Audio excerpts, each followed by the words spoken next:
On today's show, it's the end of the regular season 2027. Doomsday set the box office record. Steve Ballmer still has not been punished for the Kawhi thing. An AI site committed murder, but it made $1 billion by pressing a button. And we know everything that happened to the Dallas Mavericks. This is Cooper Flagg, and you're listening to Locked On Mavs. All files. Nothing as important as winning in sports. All about winning. I will win in Dallas. You are Locked On Mavs. Great, Jesse. Your daily Dallas Mavericks podcast. Part of the Locked On Podcast Network. All these changes. Your team every day. You know, I still got my dog the right guy. And welcome, you're locked on to the Dallas Mavericks, your team every day. My name is Nick Angstadt, and joining me, as always, my co-host, the button-pressing person, the one more thinking. What you got for me, Isaac Harris? We had a sad moment this afternoon. We have went like over 40 days without rain here in Dallas. All right. Oh. And it has been so hot and just insane. And today, where I live, it decided to come a monsoon. It's the first day. But here's the deal. It was the day of my son's baseball practice. And dude, we got to the field. It pours rain. It cancels. And dude, he is so upset. So I was like, you know what? I'll take you to Barnes and Noble. We'll get a new book. We go there and the power is out from the rain, and they're like, we're closing. None of the books worked. So it was just a tough evening, man. And there's like there was some tears, and there was I was so I can't believe you pissed. cried about all that. I cried watching him cry, man. It just tears my heart. That has got to suck. Yeah, that has got to suck. Today's episode, we're going to talk about things that won't suck. We're going to predict the future headlines for the Dallas Mavericks. We'll go through the season and predict things that are going to happen for the Mavs. I got one on Kyrie, got one on Morez Johnson Jr., got a couple others on ownership and things. But let's start here, Isaac Harris.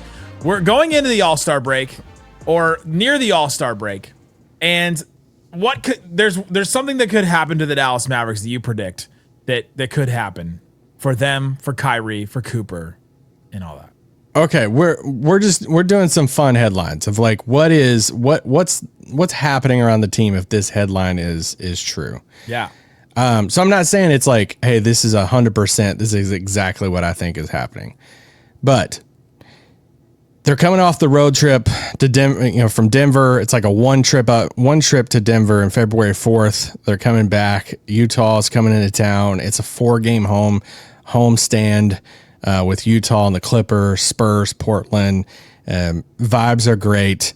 Like, all right, sweet. The All-Star weekend's coming up.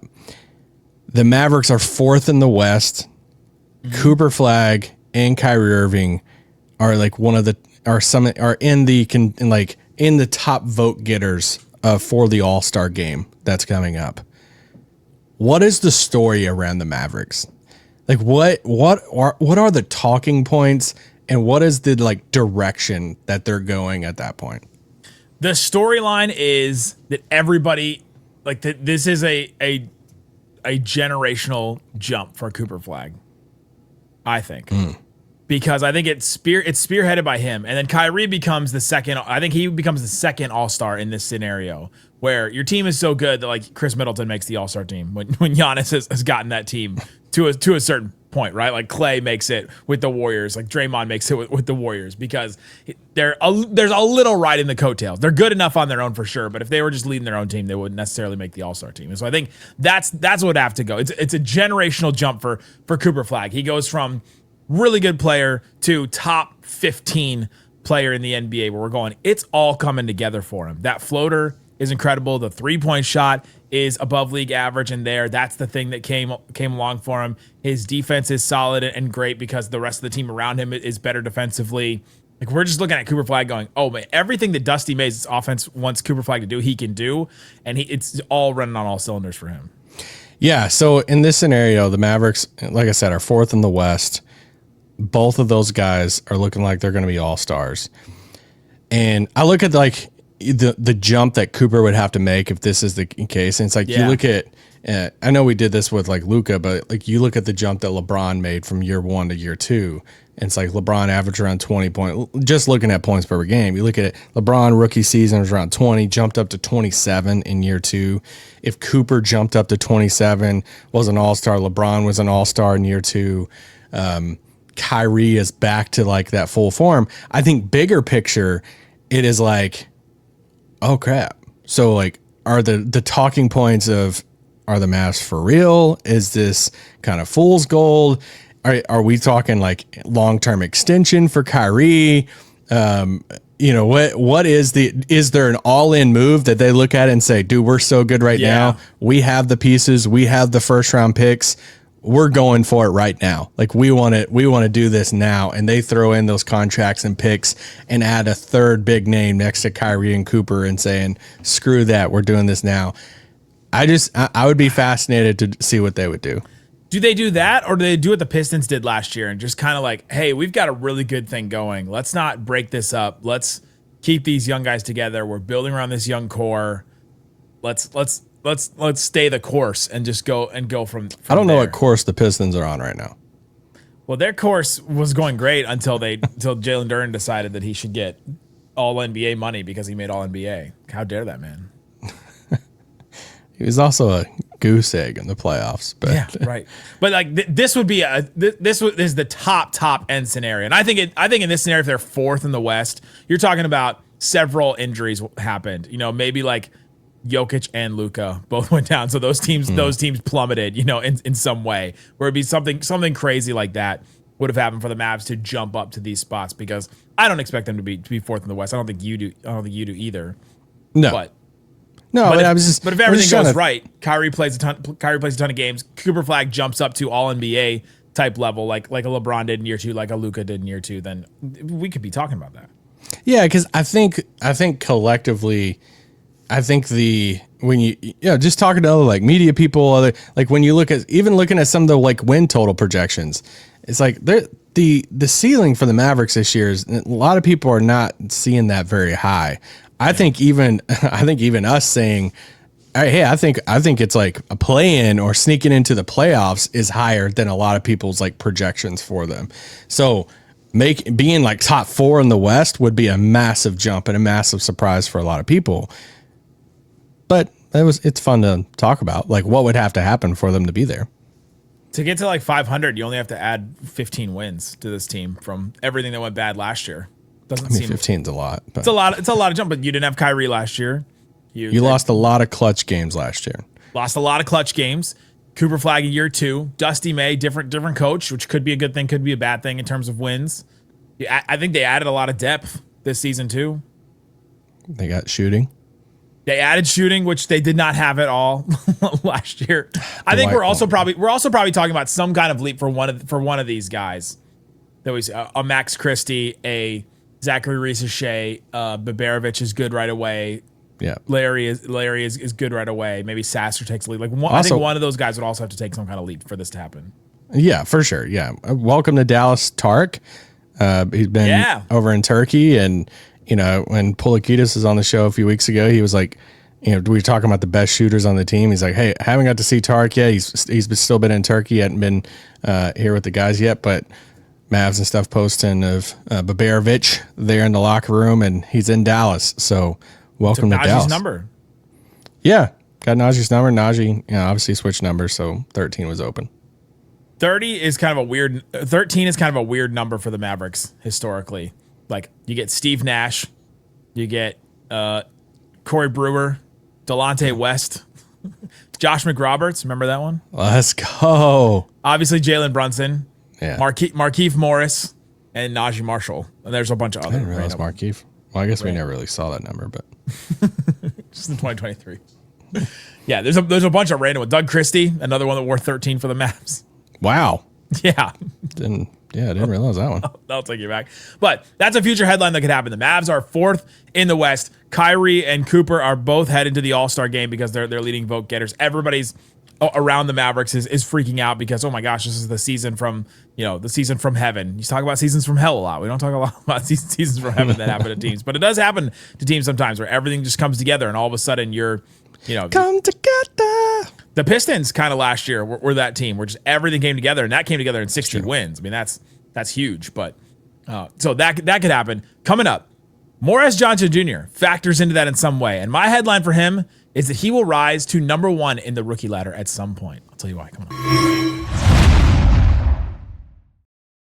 Today's episode of Locked On Mavs brought to you by Indeed Sponsored Jobs. Workplace chaos hits and you need the right hire. Indeed Sponsored Jobs helps connect employers with candidates who match specific needs like skills, certifications, and location. You got to have location in real estate, but also for the people you're bringing in to help you sell the real estate potentially. So spend less time searching and more time actually finding the right fit. People are finding quality hires on Indeed right now. Right now, as I'm talking, in the minute I've been talking to you, companies like yours made 27 hires on Indeed, according to Indeed data worldwide, and they'll make another 27 in the next minute that I talk to you as well. Imagine if the Dallas Mavericks were just like accepted all resumes for everybody that wanted the head coach position and just looked at it and was like, all right, well, now we got to sort through all these thousands of resumes from people that have never coached basketball before or have never done, anywhere close to what Dusty May has done or accomplished.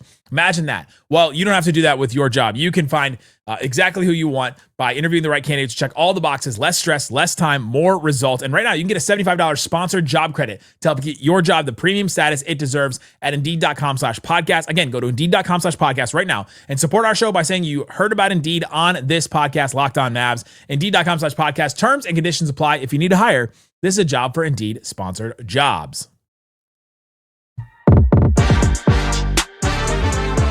All right, Isaac, thanks for hanging out with us on Locked On Mavs, being part of the show, part of the Raccoon Squad. That's what we call our listeners, listening every single day. Appreciate you for checking out the show and listening. We'll be going all throughout the offseason, 5 days a week, and we'll be doing more. And, man, the season is, we're getting close. We're getting like 4 weeks from Media Day, man. It is not too far around the corner. It's going to be here before we know it. It feels insane to think about, especially the Macau games. They're going to be here before. They are. The credential request went out from already. If you want to go to China, Locked On Mavs in China. Let's do this. Let's do it. Who wants to fund that trip? Let me know. Oh, we can do it. I don't know. Well, I mean, all right. We're predicting headlines. What could happen to the Dallas Mavericks this season? Isaac predicted one where the Mavericks are at the apex, the top end of what they could potentially be. And I'm predicting that Morez Johnson Jr. at some point during the season will have a run where he rises to NBA.com's number one in the rookie ladder. And this happens every year. There's one rookie that rises to number one in the rookie ladder. It makes headlines because all of a sudden people are like, whoa. A.G. DeMonta's averaging 17 points a game. Darren Peterson is 16 points a game, and the Jazz are in the playoffs. How could Morez Johnson Jr. be the one? Like, he's not averaging as many points as these other guys. How could he potentially be the best rookie of the class? And if you don't know what the rookie ladder is, NBA.com always does, like, who's the best rookie of the, the current time of the season, and they do like 10 of them, and then they rank them, and then they move up and down the rankings as they go. I think Morez Johnson Jr. will have a moment this season where all of a sudden he's just killing it. And it's in a bunch of different categories. He's getting up, has a 5 steal game. He has a 4 block game. He has a 15 rebound game. He has a 6 assist game. He has a bunch of these games where all of a sudden the headline is this: Morez Johnson Jr. rises to number one in the NBA rookie ladder, is an analytics darling. Because I think he's going to be a guy that's going to have good on-off numbers for a rookie. He's going to have good analytics, like steal percentage, block percentage, those kind of things. And we'll be like, man, the counting stats may not be there for Morez like you'd want for a rookie of the year type, but man, he's having the impact that a rookie of the year you'd hope would have. Yeah, I think he'd be like a little bit bigger Murray Boyles type of thing. And it's where, like Murray Boyles isn't like killing the stat sheets there, but or as far as like points and stuff, but he's like impacting winning basketball. And I'm all here for this one. I had one in this one of, the headline at the end of the year was Morez Johnson Jr. and Sergio De La Reyes are voted in one of the 2 all rookie teams. And dude, I mean, I can't be more all in on Morez. Like I'm all in. So now I do think it's a little bit, it is a little bit further to say he would be number one on the rookie ladder. I'm all in on him. I'm saying at some point during the season, you know how every once in a while he'll have a surge where like for a month you're like, oh my God. But then Khan got up there and then he just stayed because everybody lost their minds over numbers. That's true. And that could happen to Morez. But I think that'll just be, he'll have a surge during the season where you're like, man, all of a sudden everybody, like people get a little bored with the A.J. DeMonta, Darren Peterson, like those types of guys and get bored get bored with their production. Like, these guys are doing it all the time. But Morez is the new like fun story. And he's having a huge impact, and the numbers are there, and the analytics. And I just think there will be a moment he'll rise to it for like a week, and then he'll just like come down to where they think he's supposed to be. Yeah, the thing with him too is we're not 100% of like what type of role he's going to play. No.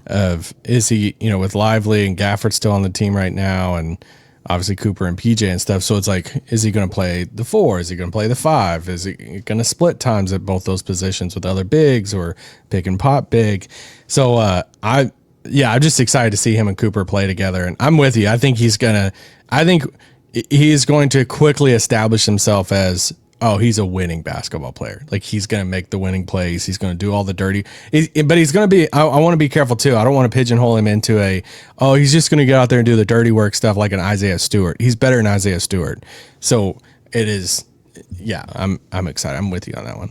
Yeah, I like Morez, and I like that he's going to be sneaky great too. That it's not just going to come out and punch you in the face like, everybody can obviously see Morez. It's going to be us, like the people that watch the Mavs every single day, like you listening. Like, you're going to know, I know Morez's impact, and then people are going to talk about him like, he's just not having the stats. And you're like, no, it's not about that. It's about the 3 offensive rebounds he got in a row on one possession that just like changed the whole momentum of the game. Yeah, no, I'm with you. Can I give you a kind of like a downer one? Yeah, bring me down. All right. We're at the first part of the season. It's November 10th. The Mavericks just played their 11th game of the season. All right. They're about to head on a road trip, and it's Minnesota, Cleveland, and Boston. Yeah, tough. The headline is, hey, the Mavericks are 2-9. And they're about to head on this road trip. Just an awful start. What? There's a Mavs Moneyball one. I would say a Telegram, but there's a Mavs Moneyball one that says Mavs 2-9. The sky is falling. What direction are they heading? What is the conversation around the team at that point? I think it's like a starting lineup change. I think it's a Dusty May adjusting. I think all of it would be, we're just still evaluating. This is a fact-finding season for us. We're trying to figure out who's in the rotation. There's going to be one specific player that just is not in the rotation as much. It's going to be like the Reggie Bullock thing. Remember a couple years ago where I asked? Oh, I do. It was two games in the season. Reggie Bullock was only playing 15 minutes a game, and that's when Jason Kidd said, "I have to apologize that you felt like he should have played more," to me, and. Then he ended up starting and then started in the Western Conference Finals and ended up being a great move. Yeah. So, I think it'll be somebody like that. It'll be somebody like that where Risiché's not playing or Baberovic is not playing or Aldama is not playing. Something weird like that. We're like, what the heck? Like, they brought this guy over. What's the point of? Yeah, I think it would be like that. And they're like, all right, well, then they'll shake things up and then somebody will be. Yeah, I would be fascinated to know what the vibes and stuff would be. Would it just be like, hey, ride the course of the season? This is part of it. We're developing things. It's Dusty's first season. Because we know. I mean, we obviously haven't got to talk about the schedule much, but that first the games in October is insane. Houston, Indiana, San Antonio, Miami, Oklahoma City, and Houston. That's the first 6 games. I mean, that could easily be 0-6. I mean, it's just that's a pretty tough slate there. And then, you have a few easier ones the first part of November. But there is a world that you head on that 3-game road trip, which is a tough one. Minnesota, Cleveland, and Boston. And there's a world that you don't have a great record heading into that 3-game road trip. And the vibes are a little shaky, Yeah, for sure. We get a rogue like Caleb Martin start, and you're like, what is happening? Like they just need to they just need to plug a hole into the defense at some point or something. Yeah, Kyrie's a little rusty. You're trying to figure out, hey, is this just like who he is? Is he still knocking off some of the rust? Cooper's let's just say he's playing well, but they can't figure out what rotations work and Yeah, I'm just curious on. Hopefully that's not it. I mean, to flip it real quick though, how great would the vibes be if they went into that 3-game road trip and they have a winning record? I'm just gonna say winning record going into even that 6-5. We'd be be like, heck yeah. Yes, heck yes. Just winning record going into that November 12th Minnesota game. I think would be a win for the first part of the season for this Mavericks team, because that means you got some good quality wins in there against some really good teams. You played San Antonio twice, Indiana twice, OKC, Houston twice, Miami. Yeah. A brutal start to the season, man. You really can't lose those Kings and Jazz games. Yeah, the Kings and Jazz game and the Nets game on November 8th. Those are like the ones. Well, the Jazz, the Jazz are not a cupcake anymore. No, they're not. I think they'll be good. It's really just Sacramento and Brooklyn. You're like, you just can't lose those. Yeah. Tough. Coming up, Kyrie Irving at the trade deadline. Teams are watching what the Mavs are going to do, and I'm going to tell you what Kyrie is going to do at the trade deadline.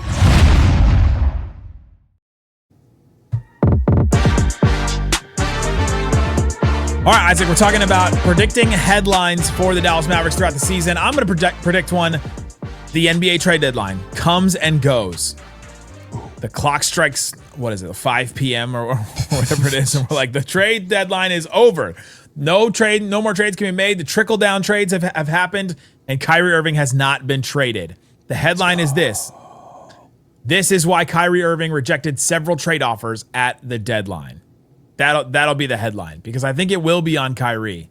What do you want to do?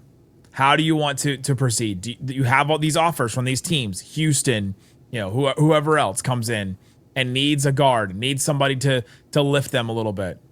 And I think Kyrie will be the one that'll reject them and be like, hey, he in all this, he wanted to stay with the Mavericks. He wanted to stay with Flagg. He wanted to stay with this organization. He's comfortable here. They've accepted him here and all that. Do you think that's record dependent? I don't think so. Okay. I hope not. Because if it was, I think he would have left. Like Klay wanted to go play for a team that's going to win. If Kyrie wanted to go play for a team that he thinks is going to win more, he could have done that and could have done that already. If he's on the team past the deadline, does that mean a long-term contract is pretty much like happening? Probably for him. Probably in some way. Because reminder, he has a player option this summer, so he can become after this coming up season, he become a free agent. And I think that contract is more likely coming from the Mavericks than a team that he gets traded for or traded to. Probably. I think it depends on how he looks. If he looks really good, and then I think there's some win now teams. Like Houston's one that just naturally. I'll throw one at you here. It is when's the trade deadline this year? Like the first weekend of February or second week. All right, let's just say it's 2 days before the trade deadline. Yeah. The Mavericks and Kyrie have met, and Kyrie is open to a contender, but he hasn't put down like an official request yet. Yeah. Like, he's open to it for the right situation. And there is a full report that has came out that says Houston's offer on the table for Kyrie is Fred VanVleet, Reed Shepherd, Jabari Smith Jr., and the Nets pick for this coming up draft. We're sweating over here going, for Kyrie and PJ Washington. Right. Because that equals out perfect money. And then on top of that, you get the two young players in Reed Shepherd and Jabari. Reed Shepherd's 21, Jabari's 23. Oh, Jabari, another forward. Yeah, they need a forward. Well, the Nets, PJ. They can swap picks with the Nets this year. So no matter where the Nets land, which would probably be a top 10 pick. That's a good pick. In that draft, in a draft that the Mavericks don't have a pick. So you're basically adding 3 young pieces to the core at that point. And Houston's adding Kyrie and PJ to Amen, Şengün, KD, and the crew there, keeping Tari Eason. What is the conversation over those 2 days? If it's the Brooklyn pick, you do the trade. I don't care. That pick is so good. I'm going to go out on a limb and say they won't do that Brooklyn pick. It'll be like the Phoenix one. Okay. I wonder. Yeah, I wonder how the Mavericks front office would do that then, because in the past, Masai has held on to vets, right? Like he has. Yeah, true. Mm-hmm. There's the VanVleet connection to Masai, so like there's a thing to that. They're also talking, adding pieces alongside Cooper Flagg. I feel like there's a good portion of, we had Bob Sturm on the podcast the other day, and he was way more open of, hey, Kyrie's the piece that you got to cash in on. That is your one last thing to add the young pieces alongside Cooper Flagg to get the assets and stuff for like this rebuild around Cooper. So I feel like if you're in that camp, then a deal like this is the one that like, I don't know, you would be excited about. It's tough for me because I want Kyrie on this team so much. But basketball wise, if he wanted Houston, then I think that's a a pretty good package if he wanted to go to Houston. If you just go ruthless numbers guy and you're like, all right, like we've got to figure out how to add talent to this team. That is a way to add talent to the team. Yeah, you're adding the young pieces, and you don't have a pick next year, so you'd be adding a top 10 pick next year. And if the Brooklyn pick is in it, you do it 100%. I would come on the show, and if that was Stein was like, the Mavs were offered the Brooklyn pick, but they really valued Kyrie's leadership. You're like, okay, that would get to me. Even for the connection to Kyrie, I think that it's. I mean, a lot of people don't like that draft next year. The draft is the storyline. Potential top 10 pick. The Brooklyn Nets are going to be really bad. Yeah, and that draft next year, it has players. Players return back to college. There's some international guys. It's funny how a lot of people. I mean, you go back. Let's just say 3 months ago, and the conversations around that draft next year in 27 was like, oh, dude, this draft's going to suck. Whatever. I think people are starting to come back around. There's some good players that's going to be in that draft. I was gonna say there's always a good player in the draft. Like there's always good players in the draft, but I don't know. There's some drafts lately that the Reese's age draft was.